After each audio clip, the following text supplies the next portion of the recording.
Welcome, ladies, to the Real Estate Investor Show, providing inspiration, strategies, and insight to empower women investors to live balanced and financially free lives. Now, here are your co-hosts, Liz and Andresa. Welcome back, ladies. This is Liz. And this is Andresa. Welcome back to the Real Estate Investor Show, where we are all about empowering women to live a financially free and balanced life. Thank you for joining us, right, Andresa? All these amazing, amazing women. And I know some men love our show, so that's awesome. Everyone's welcome.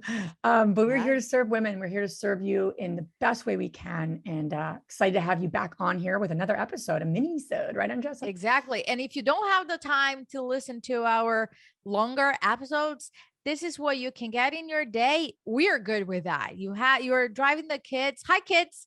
If you're listening, say hi. If you're listening to us, this is the time. That's the time that you got. Here we go. So today I'm going to share 5 things I encourage you to consider when hire your first team member. Yes, you heard me right. You're not doing it by yourself anymore. All right, Liz. So before we hire our first team member, here's what I've learned, and I encourage everybody to take in consideration, because as we grow, as we want to live the lifestyle that we want, the balanced life, whatever balance means to you, and building generational wealth on our own terms, it's really, really important to consider who we are attracting to work on our business. So here's my number 1 thing. Have a very clear mission, vision, and core values. It's really important that you do have that very, very clear, so you attract people that can relate to that. So basically, your mission is why you exist, why your company exists. Your vision is how you're going to deliver that. What are you going to offer? Who are your clients? How you're going to serve them, right? And your core values is really like the pillars, the foundation, where you stand on. And all of that information you can add to the job description, which is my second item. Very specific job description. And many times it's very technical. It's very like, this is the experience that I want. This is the educational background that I want, which are great.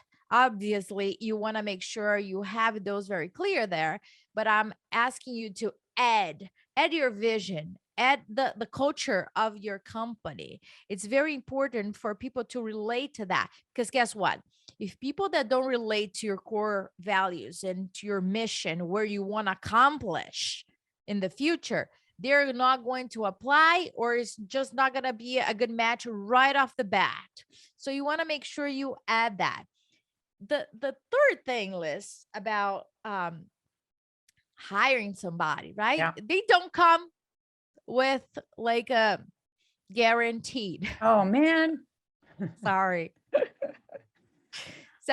Nobody comes with guarantees, right? Sometimes it's just a season.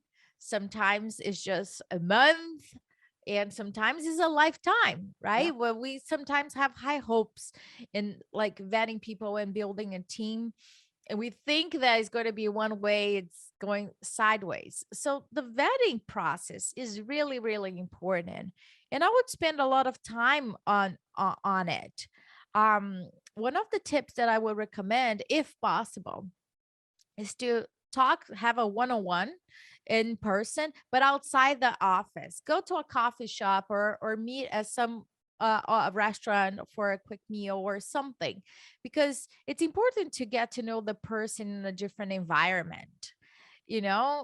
People come really like prepared to the meetings, and they say what it's on a script, and they're going to have those set up answers. But when you change the environment, you can know, how do they treat the waitress or waiter? How they behave in a different environment? Is that person, especially if that person is going to be face to face with your clients or the person that you serve? Let's say realtors, right? You're hiring an assistant. That assistant is kind of like your twin.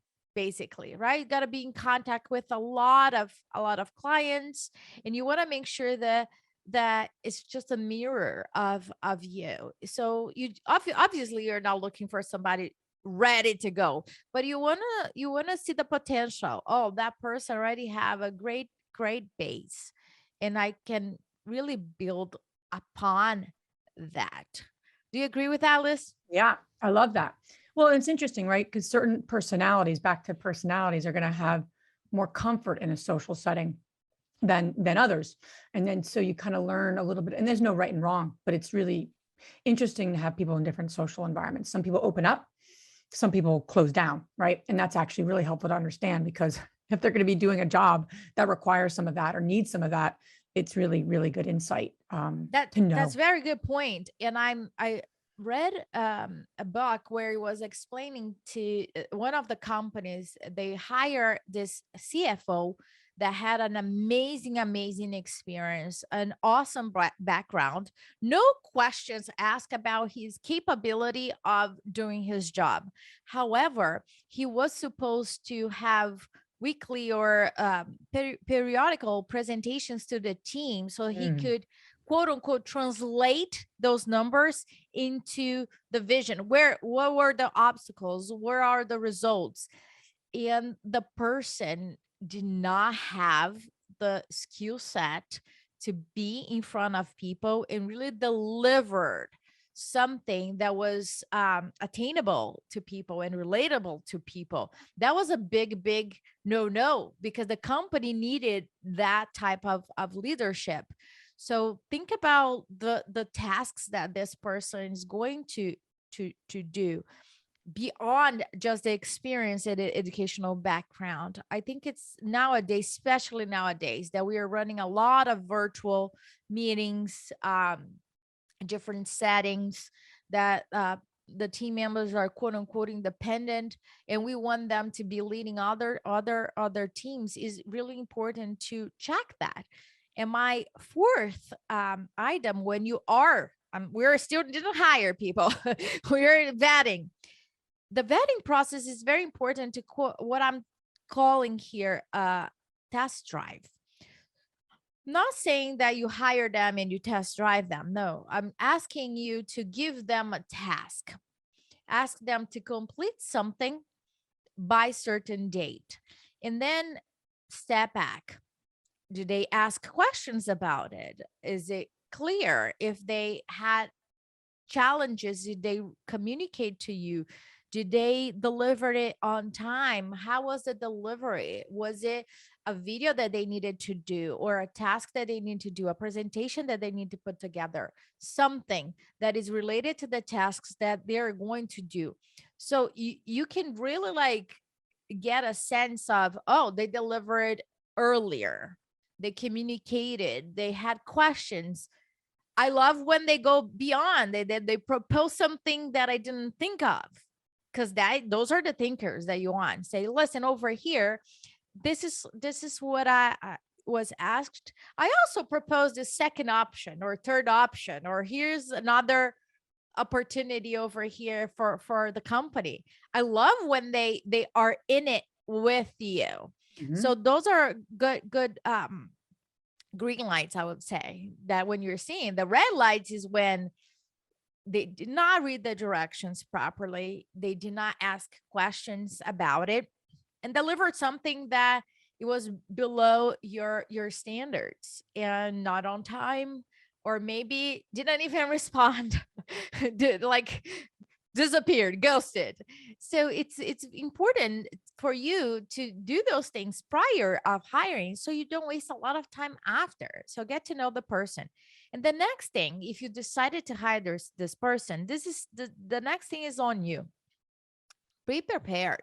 Be prepared for a transition time. The person is coming into your company. There is a transition where they're adapting it and mistakes are going to happen. So let them shadow you and then take over, and make sure you have a training, a place for them to work from, very specific guidelines. I am not asking you to clean the house before you hire the cleaner. Okay. If their job is to create SOPs and process and systems for you, I don't want you to waste your time with that. That's not the case. But if it is somebody that you already know exactly what they're going to do, you have a training for them. The goal here is so you don't waste your time. If it's not a good fit, and then you're like, oh my gosh, I spent all this one-on-one time with this person and it's all done. How can you convert that into a training? It could be a video or something that you can use all over again and again, and make sure that that person, maybe next time that new hire is going to be the person doing the hiring, because you already created a process for it. So this is what I have for you. Just recap very quick. Number one, clear vision, mission, and core values. Number two, specific job description. Number three, the vetting process. Take them out for coffee or something. Number four, a test drive. And number five, be prepared. Have a training in place so it can work as a machine. I hope it's helpful for you.